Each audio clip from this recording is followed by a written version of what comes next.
Welcome to Movie Recap. In today's video, we'll be going through the 2002 crime thriller movie Panic Room. Turn on subtitles and spoilers ahead. Meg, a single mother, and her daughter Sarah look for a new home. Her friend escorts her to a beautiful mansion-like house in the middle of the city.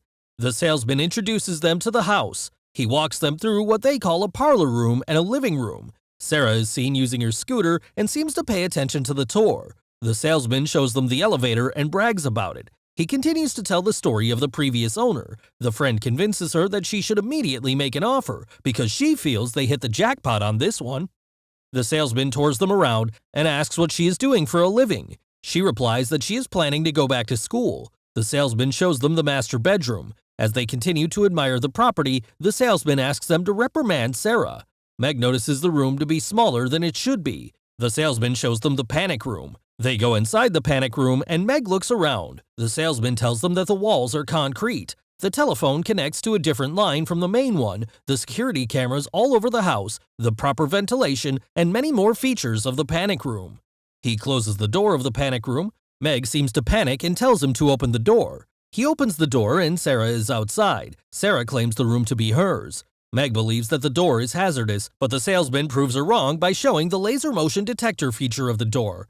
The salesman successfully convinces Meg to purchase the property. Meg and Sarah move into the house.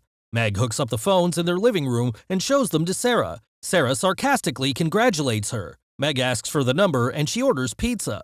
The pizza arrives and they eat their dinner. Meg seems to not appreciate their first night in the house with pizza as their dinner. Sarah says she likes the pizza. Sarah comforts her mom by cursing. Meg pours soda for Sarah. They get ready for bedtime as they reminisce about their old home. Meg plans for a bookcase in Sarah's room. Meg forgets to set up Sarah's tour for her new school, but Sarah tells her that her dad already accomplishes the task. Meg gets water from the refrigerator and puts Sarah to bed. Sarah complains that it's too dark in her room. Meg turns on the light in Sarah's closet. Meg goes out and carries a box from the hallway. It starts raining with thunderstorms. Meg continues to unbox their things. She pulls out a charger and a photograph from when Sarah is still a baby. Meg plugs in her charger and charges her phone, and she fixes her bed. There are pillows and blankets in the panic room. A blanket blocks a laser from the motion detector. The camera pans and gives a close look at the details of the huge house.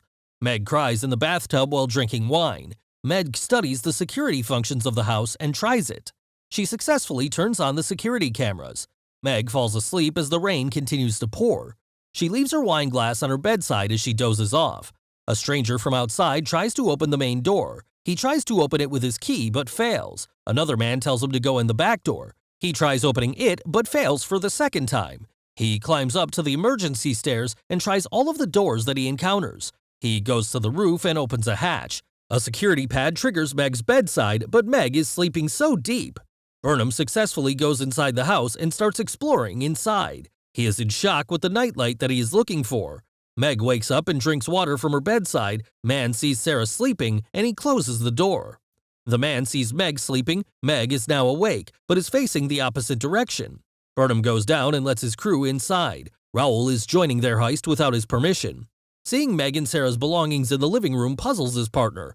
He updates them that there are people inside the house. It is not according to their plan. Burnham blames Junior for failing to plan properly. Junior tries to defend himself by explaining that the mother and the child were not supposed to be here in another week. The man tries to back out of their heist, and the partner convinces him that they can still handle this and continue with the plan. The man argues that Meg's husband might come home, but his partner explains their dad is now banging another woman. His partner asks Raoul if they could still do this. Raoul agrees, but the man refuses to continue the heist. Meg gets out of her bed as the strangers continue to argue. The man asks if Meg has a gun. Raoul shows his gun. Meg turns on the lights in the panic room. The partner continues to convince him to continue the heist and reminds him of what they could get when they go along with the plan. The man tells them that they might be in prison for felony and kidnapping if they continue. Junior admits that he fucks up with his planning, but that does not change the fact that there are still $3 million in the house and nobody knows it except for the both of them. His partner reminds him that he needs the money for his children. The man commands them to kill the phones. Meg goes to the bathroom. The burglars hear her as she flushes the toilet. Meg goes inside the panic room and sees the three men. One stupid man accidentally kicks a ball. Meg immediately runs to Sarah and wakes her up. She pours water into Sarah's face and they continue to run. Raoul sees them and they run to the elevator. Sarah asks her mom what's happening. The burglar chases them as they go down in the elevator. Sarah teaches her mother how to use the elevator, and they press the button for the floor of the panic room. When the elevator opens, they sprint to the panic room, they go inside the panic room and close the door immediately. Junior pounds the door in frustration. He breaks the mirror. Raoul says that it would bring him 7 years of bad luck. Junior flips the bed and Meg's phone falls under it. Burnham angrily asks Junior if the mother and child are inside the panic room. Meg tries to use the phone inside the panic room. She remembers that she forgets to hook it up. They try to regroup and replan. Junior gives Raoul a gun. Meg and Sarah sit inside the panic room and wait. Meg asks Sarah if she is shaky or has chills because of her diabetes. Sarah tells her mom not to worry. The burglar continues to roam around the house and worries they might get in trouble because they have a phone inside the panic room.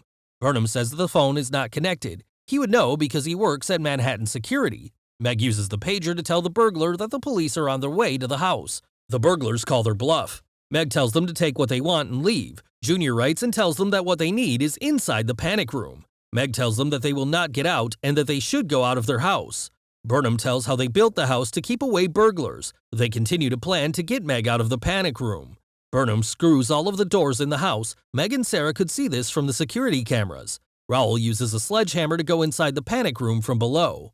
Burnham sees the propane tank. Meg and Sarah scream help to their neighbors. Burnham takes the propane upstairs and makes a hole. This hole connects to the ventilation inside the panic room. They connect a hose from the tank to the hole and let the gas out. Junior and Raoul ask them to open it more. Meg and her daughter start coughing. They breathe in the little hole in the floor. Meg tapes the ventilators shut, but it still opens up. Meg gets lighter and gives her daughter a fire blanket. Burnham argues that they should turn the gas off, but Raoul refuses. Meg lights up the ventilator, the gas explodes and burns Junior. Sarah gets a flashlight and sends Morse code to their neighbor. The neighbor wakes up to find them screaming for help, but the neighbor shuts off his blinds. Raoul tells Junior that he wants a third of the share, and Junior angrily agrees. Sarah notices that the burglars went down. Meg goes out and gets her phone. The burglars realize that she has a phone inside. The phone cannot get reception inside the panic room. Meg looks for the mainline wire, and she improvises to connect the telephone in the panic room. She calls for 911, but she is put on hold. She calls her husband, and she does not finish her sentence. Raoul sledgehammers the breakers in the basement. Sarah became dizzy and hungry because her blood sugar was dropping. Junior problematically calculates and offers Burnham some money. Burnham and Raoul realize that there are more than $3 million inside the safe. Meg continues to look for sugar inside the panic room.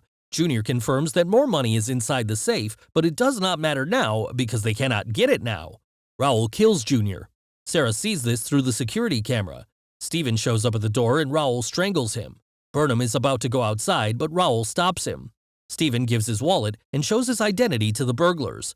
Burnham shows Stephen's license in the security camera and forces Meg to open the door. Sarah's blood sugar goes down and she begins to have a seizure.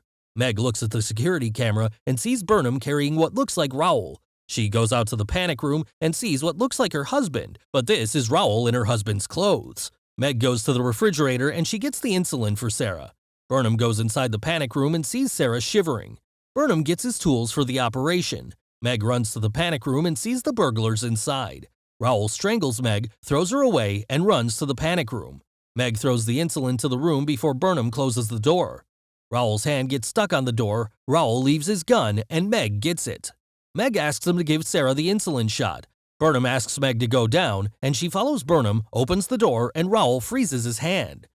Burnham gives the shot to Sarah and tells Meg that she is going to be okay. Burnham starts to drill the safe. Meg gives the gun to Stephen. Police show up at the door. Meg signals that she is going to handle the situation. Meg talks to the police and tries to put them away. The police tell her to send a signal by blinking. She does not blink, and the police go away. Meg starts hammering the security cameras, and Burnham opens the safe. Burnham gets the bank bonds from the safe. They count $22 million in bank bonds. They proceed to get out of the panic room. Raoul uses Sarah as a human shield. Meg waits for them to come out. Stephen aims the gun at Burnham and demands to let his daughter go. Meg sledgehammers Raoul and Burnham to flee the building. Raoul gets up, and Stephen shoots Raoul. Raoul strangles Meg, and Sarah attacks her with injections. Raoul is about to sledgehammer Meg's face, but Burnham shoots him in the head. Police officers show up at the scene and arrest Burnham.